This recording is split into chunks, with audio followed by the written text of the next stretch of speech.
Well, hello, hello. Welcome everyone to another episode of Cut the Core Lunch and Learn series. Hello, Mr. Cedric Lafleur. How are you? I am always doing great, Miss Joanna Rincon. So good to be here with you today. And, every Wednesday at 12 p.m. Central Time, a new Cut the Core Lunch and Learn series will release. So you might ask, what is Cut the Core? Well, Cut the Core is a 30-minute series, is a training that will air on our Facebook, YouTube, and LinkedIn pages. And it's going to elevate your mindset. Not only that, it's going to help you set goals. It's going to make you get outside of your comfort zone. And it's going to make you start saying things like, I'm already good enough. I earned it. I'm smart enough to do it. I am because I am. And it's also going to help you get what we call the it factor, right? Visualize it, pray about it, plan it, work it, live it. And most important, don't give up on it, right? Today, we have an amazing teaching, and we are going to be talking today. We are in this series of embracing new beginnings. And today, we're going to be talking about getting more comfortable with change. So, Cedric is going to start us off, and I hope you enjoy it. It's a great teaching and short and sweet, and you're going to love it. Yes, and I'm excited about this one.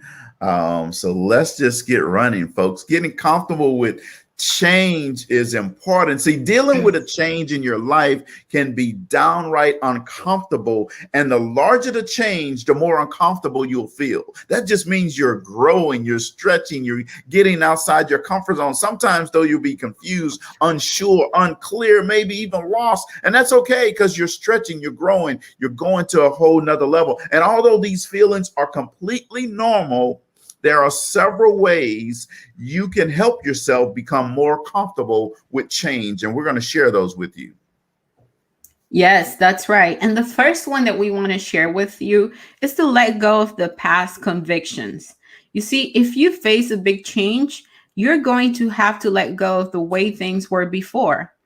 Whether this is how you used to do things or the way you used to think about something, either way, you will be unable to embrace and be comfortable with your current change if you are still worried about something which happened in the past. So it's time to let go. Let go, cut the cord, in other That's words. right. Let it go, let it Right? go. So, what you have to do is decide where you want to go, right? Which way, which direction you're going, right? Time and time again, studies have shown that there is power behind visualization and positive conviction. I'm going to say that again. Time and time again, studies have shown that there is power behind visualization and positive convictions. And this most certainly applies in times of change. You need to be able to visualize things. In fact, Napoleon Hill says it, you have to visualize it so clear that it's almost like HD vision, right? You can see it so crystal clear. It says, if you can't visualize $1 million in your bank account, you will never actually see it. If you can't visualize that new house today, you'll never get it. If you can't visualize that new job, you'll never get it. And it has to be so clear. You can see yourself doing it. You can see yourself holding the money. You can see yourself driving that car. You can see yourself in that house. You can see yourself in that new relationship. And it's certainly okay for you to be uncomfortable in those times of change. But if you decide you will be uncomfortable with change, no matter what may come your way, this is likely how things will go. Uncomfortability just means growth. New things is exciting. That's right. And if you think it's going to work, guess what? It's going to work, right, Cedric? Exactly. All right. And then we have know what makes you happy.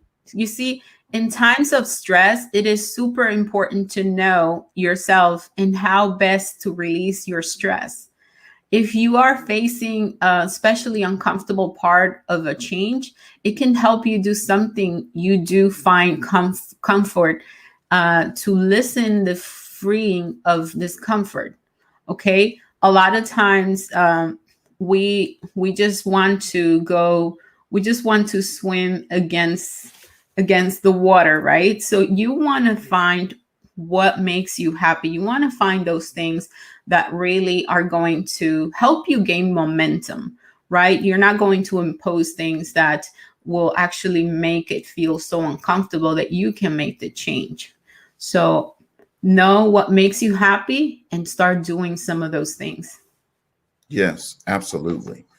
So let's keep going here, folks. So you got to learn to adapt. You know, in the Air Force, Joanna, we used to say adapt and overcome. And a lot of people don't know how to adapt and overcome. See, this may seem like a given, but part of becoming comfortable with change is learning to expect things to change more often and to be ready to assimilate yourself into these new changes. Think about when you went from elementary school to middle school. There was a change, right? You were nervous that first day, right? But after you finished out that first day, that those nerves just kind of calmed down and went away. Think about when you went from middle school to high school. There was even more uncomfortability around going to high school. Now I'm in the big leagues, right? There was uncomfortability. Think about if you're for college athletes that go on and play at the professional level, their nerves get the best of them in the beginning because it's new. Now everybody's good, right? We're at the best of the best here, right? And this is why they have spring training. This is why they have training camp to help you get over all of those things and get comfortable with change so you can go on and become that outstanding linebacker, go on and become that outstanding doctor, go on and become that brilliant business leader, right? Change. See, the change will soon seem much less drastic when you mentally prepare yourself for it. See, you can help increase your adaptability by spending time in meditation and visualization exercises that help you better move through and embrace this change. That's right. And I wanted to add, Cedric, that adaptability is one of the strengths that most, in the workforce, that it's very well highlighted. When you're looking for a job and you're in an interview, they want to see that you're someone that is adaptable, that can adapt to different situations. And sometimes we take that for granted, but adaptability is huge. Now, the next one is, have a plan B. It could also help you have, when you're talking about getting more comfortable with change, you need to be able to have a backup plan for yourself. So if something fails on the first try, then you have a backup plan.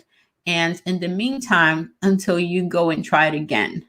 Now, we know that the success cycle is you first try.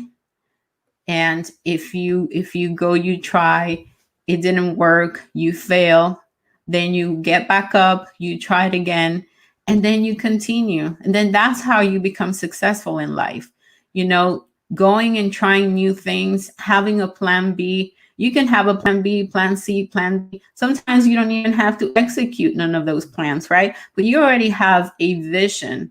You are someone who has a vision, who's seeing more and before the things happened. And that's going to help you get more comfortable with change as you go through this process. Absolutely. 100% agree with you. Joanna, this reminds me, before we go to the last point, this reminds me of this story of this fly. So sitting in a hotel room, it's quiet and I'm sitting there just thinking, peaceful time, and was in Shanghai. I was traveling. I was in a global market at the time, and I was traveling across Europe and Asia. And I was in Shanghai and sitting there, and I started hearing this. I call it the desperate sounds of a life or death struggle going on just like a few feet away from me. Now, there's a small fly burning out the last short minutes of its life, right? And what it was doing is it was expending energy trying to fly through this glass window pane. Now, the whining wings, you can hear, you know, that sound of that fly in your ear. You can hear it as the fly was trying harder and harder, banging his head against that window, trying to get out. He can see that light, but it's not working. Now, the frenzied effort offered no hope for survival, but ironically, the struggle is part of the trap, right? See, it's impossible for the fly to try hard enough to succeed at breaking through that glass. Nevertheless, this little fly had staked its life on reaching its goal through raw effort and determination. Now, the fly was doomed, Joanna. Right? It's going to die right there on that windowsill, but he wasn't giving up. Right now, across the room, 10 steps away, the door was wide open. 10 seconds of flying time, and this small creature could reach out and go right outside that door and go out to freedom. Right, with only a fraction of the effort, it could fly to the other side of the room, but it was wasting its time, banging its head against that window, trying to get out of that window, only to realize that he's not going to go anywhere, right? That glass was unbreakable and he was not going to break through. So why doesn't the fly, you think about this, why doesn't the fly try another approach? Something dramatically different. Why don't you try another approach, something drastically different? If what you're doing, if plan A is not working, you got to go to plan B. So how did he get locked into this idea that this particular route and determined effort was going to bring success? Because he was stuck on plan A. Didn't think of another plan at all. Sometimes you may be stuck on plan A and you're thinking, I got to make this work. I got to make this work. I got to make this work. And what Joanna's saying is you got to have a plan B. And if plan B doesn't work, you got to have a plan C. If plan C doesn't work, you got to have another plan. See, what logic is there in continuing until death for this fly to seek the breakthrough that was just not going to happen, right? No doubt that approach makes sense to the fly, but regrettably, it's an idea that's going to kill him. Regrettably, you're stuck with plan A and it didn't work, and you're going to go down. So you got to have another plan. See, trying harder isn't necessarily the solution to achieving more. It may not often it may not offer any real promise for getting what you want. So you got to go to the next plan. Sometimes, in fact, it's a big part of the problem that you stick with that plan A and not go to plan B.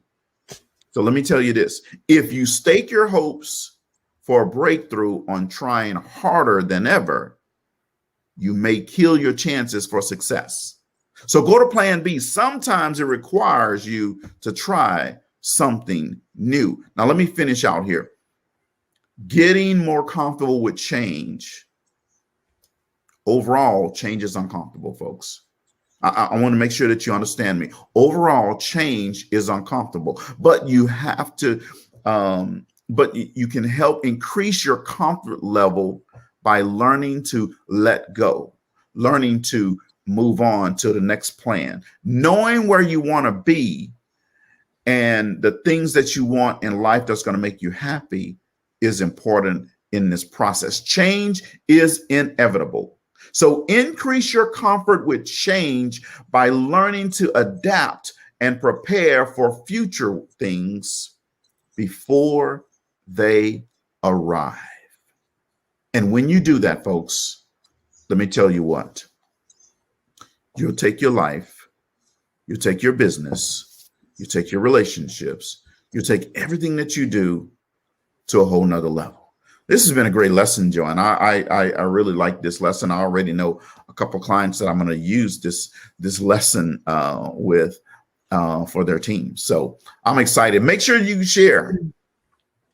Absolutely. Yes. It was a lesson getting more comfortable with change. I love that analogy, the story about the little fly. I mean, sometimes all it takes is us reaching out for help too, Cedric, in order for us to have a plan B, right? That's where the mentors, coaches come into play. Seeking for help, seeking for people that can see things in a different perspective.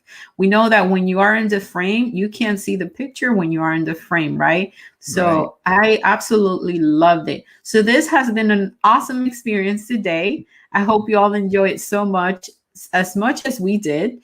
And thank you so much for tuning in. Have a great day. And we'll see you again next Wednesday at 12 p.m. Central Time for another segment of Cut the Core Lunch and Learn series in our mini series of Embracing New Beginnings. Awesome. Thank you guys and goodbye.